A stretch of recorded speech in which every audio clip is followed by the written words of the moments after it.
The Euphrates River has played a crucial role in shaping the course of history, and many remarkable events have occurred along its banks over the years.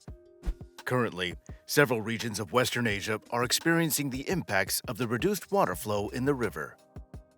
Unfortunately, the cause of the significant decrease in water level remains unknown. The Euphrates River holds immense significance, with some suggesting that its drying up could lead to catastrophic consequences. Join us today as we delve into the details of the river and its inhabitants, explore the possible reasons behind the declining water levels, and discuss the potential implications of this situation. Details on the Euphrates.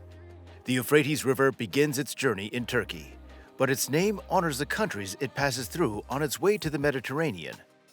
Just before it reaches the Persian Gulf, the river empties into the Tigris. An estimated 1,700 kilometers in length characterize the basin. By a significant margin, the river is the longest in all of Western Asia. The Armenian highland is where the rivers Karasu and Murat meet to form the Euphrates, which then runs south through the main mountain ranges of the Taurus Mountains and onto the Syrian Plateau. It joins the Tigris River, where it is called the Shatt al-Arab, before emptying into the Persian Gulf. It rises in the highlands of western and central Iraq. The valley it flows through was highly irrigated in ancient times, and a number of famous cities, some of which are still around now, were built along its banks. The area, historically known as Mesopotamia, is bounded by this river and the Tigris. Typically, the water level is highest in April and May because of the increased precipitation and runoff from melting snow. Riverbanks support a wide variety of untouched native flora and animals. The Euphrates River, for example, winds through arid woodlands in the mountains of southeast Turkey. By the riverbed, you can find oak trees, plum or rose-bearing trees, and pistachio trees, to name a few. The three most frequent cereal crops grown in arid regions are rye, wheat, and oats. The breathtaking scenery along the Euphrates River isn't the only reason the river has historic value. The ancient cities of Mari, Nippur, Ur, Irkut, and Shurupak were all founded along its waterways, resulting in the transformation of riverfront land to prime agricultural territory. Cuneiform texts discovered at Shurupak and pre-Sargonic Nippur included the first known references to the Euphrates River. The creation date is put at roughly 3000 BCE. The ancient Sumerians called this river Buranuna. The name of the river is quite similar to that of the ancient city that once stood in the area that is now Iraq. There's a strong possibility that the city and the river have a sacred connection. The climate around the Euphrates River. The rivers Tigris and Euphrates transformed one of the world's most hostile and unproductive regions into one of its most fertile. The climate in this area is continental subtropical, with extreme seasonal temperature swings. Average midsummer highs reach over 90 degrees Fahrenheit, while average winter lows drop below 50 degrees Fahrenheit. Both the Tigris and the Euphrates get a lot more rain where they originate in the mountains than they do at lower levels. In the winter, winds are often mild and changeable on the higher altitudes where the upper courses of the rivers are located. Rain-induced snowfall has a potential to blanket certain regions for up to 6 months. Because of the extremely low average temperatures in the highlands throughout the winter, all forms of agriculture and transportation are suspended at this time. When the snow melts during the spring thaw, rivers tend to rise during this time of year. A greater volume of water flows through their middle stretches as a result of the heavier rainfall that occurs during the spring from March to May. Although winter storms in the lower river courses of the alluvial plain can be rather powerful, annual rainfall is typically under 8 inches.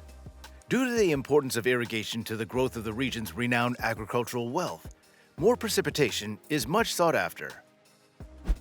The flora of the Euphrates River. Pistachio, ash, and oak trees once flourished in abundance in the hillsides and slopes through which the upper Tigris and Euphrates now flow. Trees are being planted all across the world to supplement the aging forests that still stand. This is especially true in Turkey. Spring wildflowers and other plants that bloom in April and May are typically killed off by the heat of May and June due to the lack of irrigation in most unirrigated areas. Certain plants, however, are able to survive in the steppe zone south of the Alps all year round. Camel's thorn and prosopis are two common shrubs that thrive in arid regions.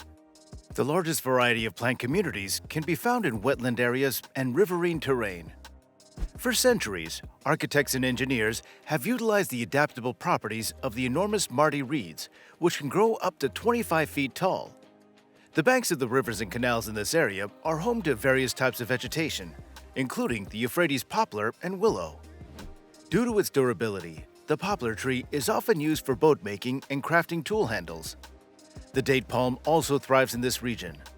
The lower and middle Tigris and its tributaries are lined with dense thickets of 5-stamen tamarisk and mesquite trees that can reach heights of up to 3,300 feet. The abundance of licorice in this area allows for easy exportation to other countries. Wildlife along the Euphrates. The marshlands are home to a large population of free-roaming pigs, and some have even been spotted in the new eucalyptus plantations located in other parts of the canal plain. Along the rivers of southern Iraq, you can find hyenas, mongooses, and jackals. It's believed that a sizable subspecies of the Indian jungle cat survives in some of the more isolated tamarisk groves. The terrestrial plain provides a habitat for many species, including wolves, gazelles, and foxes, which may extend as far north as central Anatolia. The riverbank is also home to the Buxton's mole rat, which hides its burrow entrance with a clod of clay.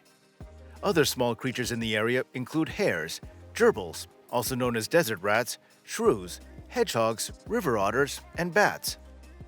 A wide variety of birds can be heard by locals, including owls, sand grouse, babblers, scrub warblers, bulbuls, crows, and numerous kinds of falcons, eagles, vultures, and hawks. Many different kinds of migratory birds stop by the wetlands on their passage between Europe and Asia, including storks, pelicans, and geese. Similarly, other waterfowl that travel between Europe and Asia use the rivers as a conduit. The Euphrates River provides habitat for various species of reptiles, including snakes and lizards. Venomous snakes like vipers and cobras can be found along with non-venomous species such as rat snakes and water snakes. Additionally, turtles and tortoises can be spotted sunning themselves on the banks of the river. Lizards are also prevalent in the area and can grow up to 2 feet in length. Species such as the sand lizard and the spiny-tailed lizard are common in the region.